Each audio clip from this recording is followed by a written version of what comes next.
The Chota Char Dham Yatra is an important Hindu pilgrimage circuit in the state of Uttarakhand. It consists of four sites, Yamunotri, Gangotri, Kedarnath and Badrinath, and is considered one of the toughest pilgrimages to complete. This is because the site is very difficult to access as they are high up in the mountains with unpredictable weather causing rainfall and landslides. The high altitude can cause altitude sickness and the temperature is just so cold. If this is not enough, the pilgrims also have to brave other challenges like lack of proper accommodation, food and medicine, and you're just at the mercy of the elements. In 2013, there was a massive flood at Kedarnath that left over 6,000 pilgrims and locals dead. The pilgrimage is only open from April to the end of October each year as it is impossible to go there in the winter time. In 2022, 41 lakh pilgrims went and I was one of them. I took my family with me and we did only two of the four sites, Kedarnath and Badrinath. Welcome to Chai Travels. In this video, I will go over my 7-day overland itinerary for the Do Dham Yatra I did in 2022. Before we get started, please subscribe to the channel and hit the like button as well. Let me know in the comment section if you have been to any of these places. You would start your overland journey in the city of Haridwar, another ancient city that is situated on the banks of the Ganges river. It is believed that a few drops of Amrit fell in this city when it was being carried. I arrived from New Delhi by car and went to Dakshin Kali temple located on a small hill. The Ganga gently flows southward and this is why the temple is called Dakshin Kali. You should not miss going to the lower level where you can see a series of ancient looking idols carved from stone. Then went to Daksha Mahadev temple, also known as Dakshineshwar Mahadev temple. This is the birthplace of Sati and the home of her father Daksha. Every evening a beautiful puja is performed for Lord Shiva.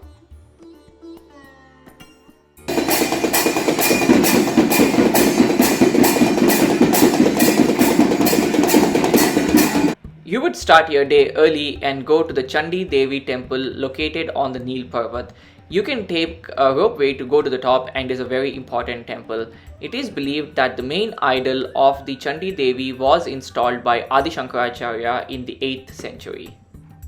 Then head over to the Mansa Devi temple located atop the Bilva Parvat. You can once again take the ropeway to get to the top. Maya Devi is the presiding goddess of Haridwar. Maya Devi temple is a Shakti Peth. This is where the heart and the navel of the Devi Sati fell. We had a local contact in the temple who let us sit in front of the deity and perform puja. Photos were unfortunately not allowed inside the temple. From there, head over to Har Ki Pauri, which is a famous ghat on the banks of the Ganges. Lord Vishnu is believed to have visited Brahmakund in Har Ki Pauri in the Vedic times. Thousands of pilgrims bathe here every day hoping to wash away their sins. We took a dip in the Ganges and offered a puja. Each evening at sunset, the priests at Har Ki Pauri perform the Ganga Aarti. A large number of people gather on both sides of the Ganga to witness the offering. Priests hold a large fire bowls in their hands, ring the bells at the temple and chant praises of this life-giving river.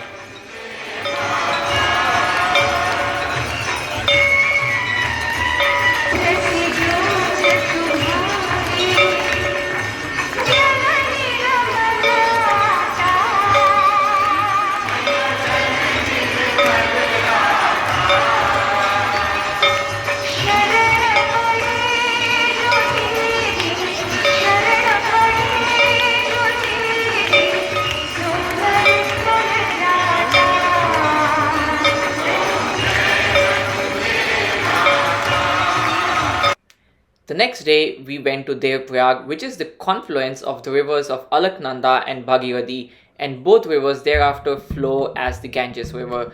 You can clearly see the two rivers joining as they have different colors. It is a bit of a hike down to go to the confluence, and along the way, you can go to the temple of Raghunathji. From there, go to Dhari Devi temple. She is considered as the guardian deity of Uttarakhand and is revered as the protector of the Char Dhams. Before embarking on the journey to Badrinath and Kedarnath, it is important to seek her blessing for a safe passage and return through the mountains. The idol is itself about 600 years old. From there, we drove to Gupt Kashi at our accommodation for the night. It was a beautiful hotel on top of a hill with beautiful views of snow-capped Himalayas.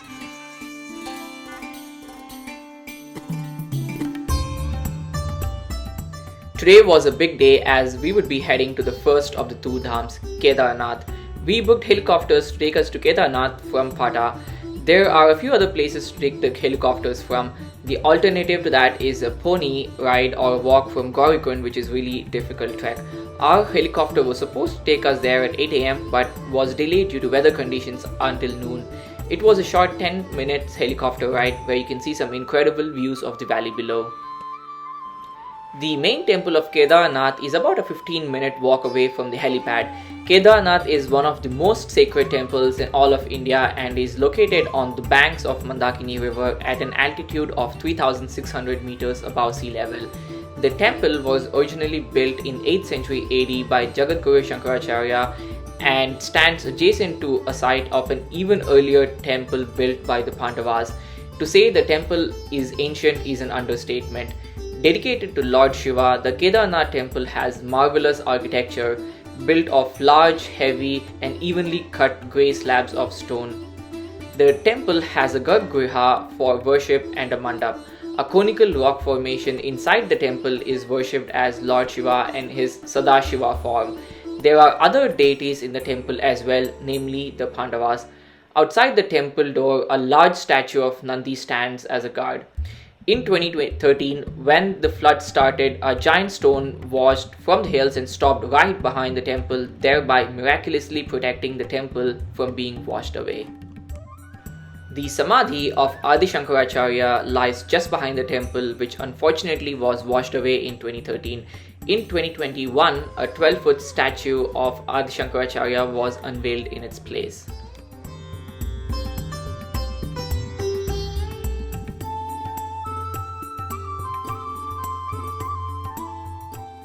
Hike up the small hill to the left of the temple to get to Bhairavnath temple.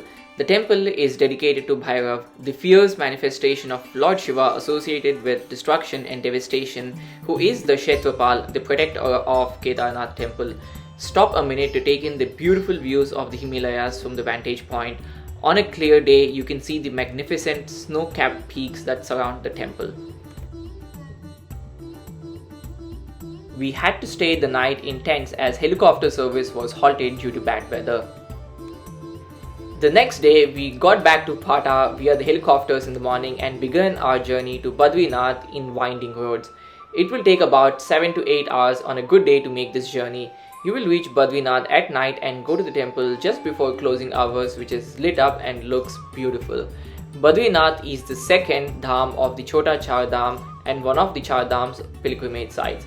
Badrinath was re-established as a major pilgrimage site by Adi Shankaracharya in the 8th century and is an abode of Lord Vishnu. It is an ancient holy site and has average elevation of 3,100 meters. The next day, you can head to the village of Mana that is just a few kilometers away and is the last village of India before you enter China. Mana is a small charming village but has important sites.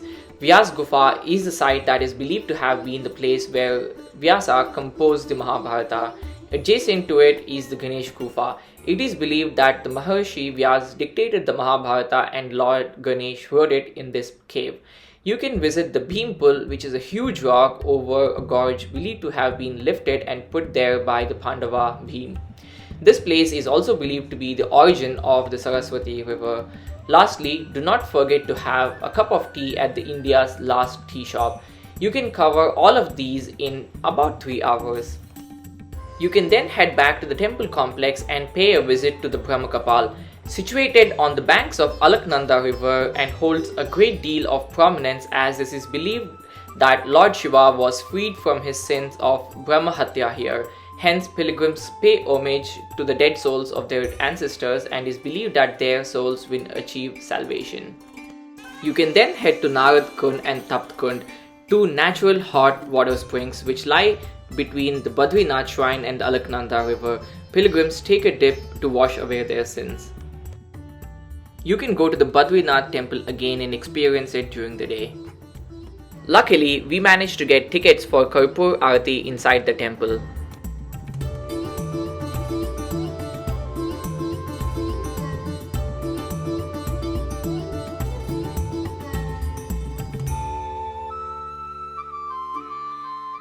The next day, you can start heading back to Rishikesh, and along the way, you will encounter the other 4 Prayags or confluence of the Panch Prayags.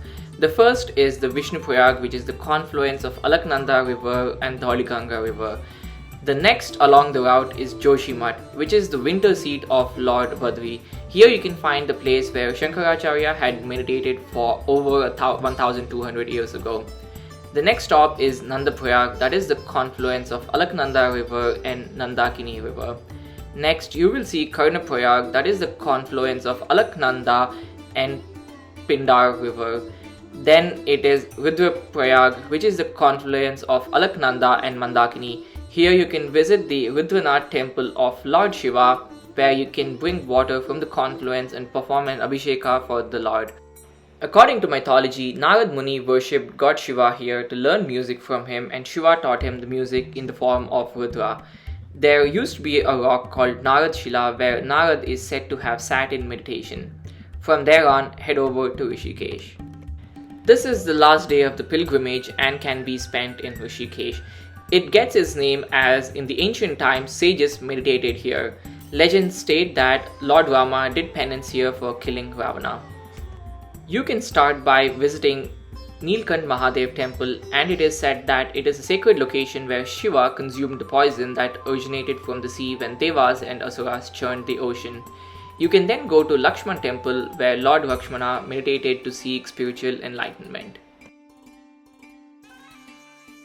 Nearby is the Lakshman Jhula, which is a suspension bridge across the river Ganges. And you can also see the Ram Jhula, which is another suspension bridge on the Ganges. You can take a dip in the Ganges, and this place is much less crowded than Haridwar. You can head over to Bhairavnath and ashram to see evening Ganga Aarti. This was the end of the Dham Yatra for us. It is a very spiritual experience to set foot and walk in the land that is truly ancient, the land where the Indian legends are said to have taken place, and the land where gods are truly said to have walked in the distant past.